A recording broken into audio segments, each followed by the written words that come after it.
Alright, hello everyone and welcome back to my Fallout 4 Mod Spotlight series, where today we are having a look at the LeMat Revolver mod, which is being made by user D Magnus, and what this glorious little piece of work looks to add into the game is a very unique and slightly odd revolver from the Civil War era, that of course being the LeMat Revolver, and this is a real-world weapon pre-divergence, so I feel quite comfortable having it in the game. Though, as I said, it is an oddity, and that's because besides being a revolver with a 9-round cylinder, it also has a shotgun shell hidden inside the arbor of the pistol.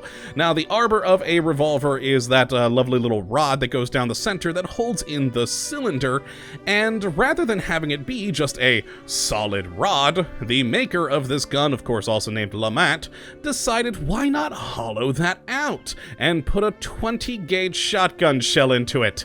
And so he did, and that is a very interesting oddity for a gun, and it's actually did see real-world use with the Confederate Army with officers during the Civil War, and also with French forces during the Franco-Prussian War, and now we have it here in Fallout 4.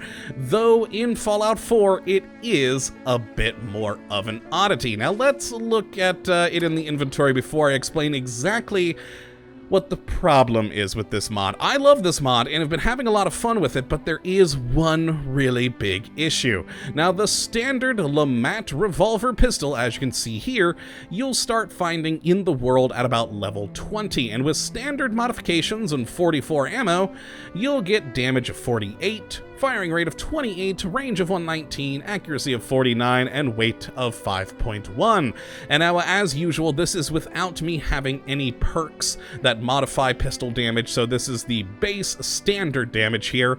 And you'll notice that, yeah, it's just for 44 ammo. That's because, oh boy, here's where the one big problem I have with this mod comes in. Now, of course, the real-world LeMat, you could fire all your 9.44 rounds, and then you'd flip a little switch on the hammer back here, and then you'd be able to fire the shotgun round. Problem is, with how this game works, you can't actually do that. Just Fallout doesn't have that mechanic here in Fallout 4.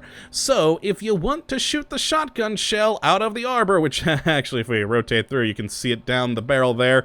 Oh, I do love that, and it is a very beautifully made pistol, very nice. But if you do want to fire the shotgun shell, you actually have to have a second pistol. Yep, second pistol right here, and this one fires the shotgun shell, and it can only fire one at a time, of course, before having to reload. So if you do want the full effect of having a LeMat revolver, you technically have to have two, and then have them on, say, perhaps hotkey 1 and 2, and switch between them really quickly, which is unfortunate, I must say. But even with that, I really do love this revolver because, well, the standard pistol with the 44 ammo is actually quite nice and can have some pretty good modifications in it, but the shotgun one, oh my god, it's beautiful. It's definitely been Fallout-atized, if that's even slightly a horrible made-up word, where you can make things like explosive slugs rather than a standard shotgun shell to do 133 damage. And that's a lot of fun. So, I already said where you can get this. It's level 20 on the level loot list. You'll start seeing it in shops and on people. One thing I should mention, though, with the chemistry station here, is you can also change the ammo type of the standard pistol to actually be Civil War-style mini balls. And if you do want to create those, you'll have to go into the chemistry station here, and you'll have the LeMat ammo round. And this mini round apparently does actually increase critical damage to limbs, so it is an interesting thing to come and make these.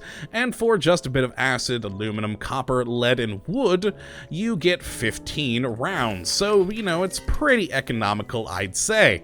And yeah, that is it for the ammo on these. Let's actually look at the modifications that you can make on these babies, and let's just go to the standard LeMat Revolver. Now, in the receiver category, we've got the standard fare, but because this gun can be switched between a standard pistol and a shotgun, we have 4 receivers for the pistol, and 5 different receivers for the shotgun. So you just choose which one you want this particular gun to be, and you go all the way from the standard ones up to advanced, and then the shotgun is the only one with a calibrated, powerful shotgun receiver. So, you know, just choose whichever ones from there, and then move on to barrels, where again, technically we have them doubled up. We have 4 barrels for each style, so 4 for the pistol, 4 for the shotgun, but technically you could kind of put them either way. I mean, you could put a shotgun one onto the pistol one. I don't know if the stats will actually carry over then, but it just seems strange having them both in the same place. Again, just kind of the oddity with having this very strange pistol and the mechanics that Fallout has to follow. And it goes all the way up to this rifled extended version, which will be a lot more useful in the future as there are plans to make a carbine version of the LeMat, so the carbine version plus a rifled extended barrel would be quite nice. Then the grips, we have just 2 different ones, a standard and then an ebony grip to reduce recoil and increase hipfire damage. Always good. We then have a couple of trigger guards, either the standard, a hooked one, which will marginally increase accuracy, apparently, and a barbed trigger guard for bashing damage, which is always a good thing. And then in sights, we actually have a surprisingly interesting few here. Now, the standard sight is just, you know, a very, very old school iron sight, but you can switch it to a modern one where it's, you know, just sort of a more, well, slightly more accurate, more sleek sight. And then we have a selection of reflex sights and even short to medium range scopes that are all made out of copper and with a very sort of almost steampunk feel to them, which I quite enjoy, as I got a thing for steampunk. It's fun, and having, you know, scopes that are made of copper is always entertaining to me. And then we get into a very interesting thing. We can actually add decorations to the grip, where we have a selection, some of which just add style, like the fleur-de-lis, which really looks like just a cross-target thing, but I guess it's 4 fleur-de-lis going around. But yeah, it's just looks fancy. That is all there is to that. A silver skull, which actually has so crits have a small chance to instantly kill. And then we have a variety of teardrop gems, which actually improve your luck. So just whichever you want to go with those, and you're going to need just varying amounts of materials for those, which is quite nice. And then the final thing is the ammunition. Now we can either have the standard 44, the mini ball rounds, which, yes, there we go, it does increase critical damage, and damage to limbs. So that's quite nice overall. And you need at least 1 mini round to create the mini ball ammo for the gun, so yes. And then, of course, a large variety of shotgun shells.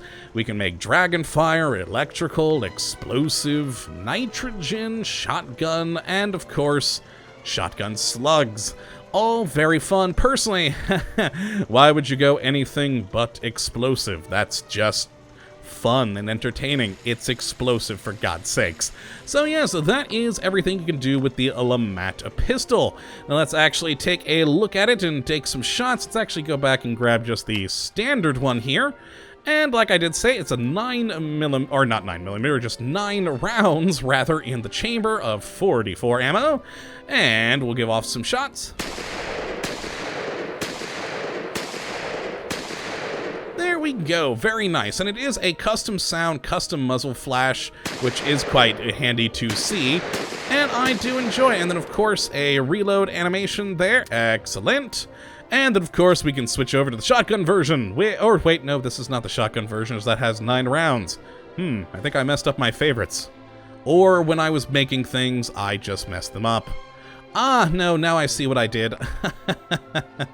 Oh, I have 1 as the shotgun and 2 as my more powerful modified version of the standard, which brings me to another slight issue. As you can see with the sight here, when you aim towards water, the sight does get obscured by the water. I did want to show that off. Very odd, but I mean, okay, it still works perfectly fine. It's just a slightly harder to see. And this one, of course, has the mini ball rounds, but it's going to give you the same sound and animation and muzzle flash as the standard. And of course, the shotgun version, kabam! Oh, I do love that. Let's get another shot on there. Oh, I love explosive rounds. Now you can hear with the shotgun sound, it actually seems to be kind of a mix between the actual in-game shotgun sound and the custom sound for the LeMat, which I quite enjoy. It has a good thud to it. There we go. Very cool. Slow to reload, but like I said, if you want to use this like it was intended back in the day, you'd have two. So we'd be firing off the 944 rounds, or in this case, the mini ball, and then quickly switch to the shotgun, and kabam. I do love explosive rounds. But yes, that is the LeMat Revolver. So let's actually go this way with my, I guess, recoil sight, which also has that same water issue. And, of course, go and destroy our poor little dog friend over here. Oh, I've killed you so many times, and now you die to an explosive shell. I missed with the explosive shell. Ooh, that's because I'm trying to shoot it with a shotgun shell from a long way away. That one got him. Oh, one shot to the abdomen, and he was down once it actually hit. Oh, I do love explosive rounds. They are so much fun. But yes, this is the LeMat Revolver. If you would like to take a look at this for yourself, and I definitely say to go and do, as it is an entertaining weapon, especially with all the different shotgun shells you can make. And even if you aren't a big fan of the odd mechanic of having to switch between the two, even just having the shotgun version is quite handy, as you do have a wide variety of different shells, so you can basically have a handheld, customized shotgun. And that's just fun. So yes, do definitely go check out this gun and have some fun with it. But that's going to be it for today. I hope you all have enjoyed, and of course you do come back for the next. But until next time, thank you for watching, my friends, and as always, have a good one.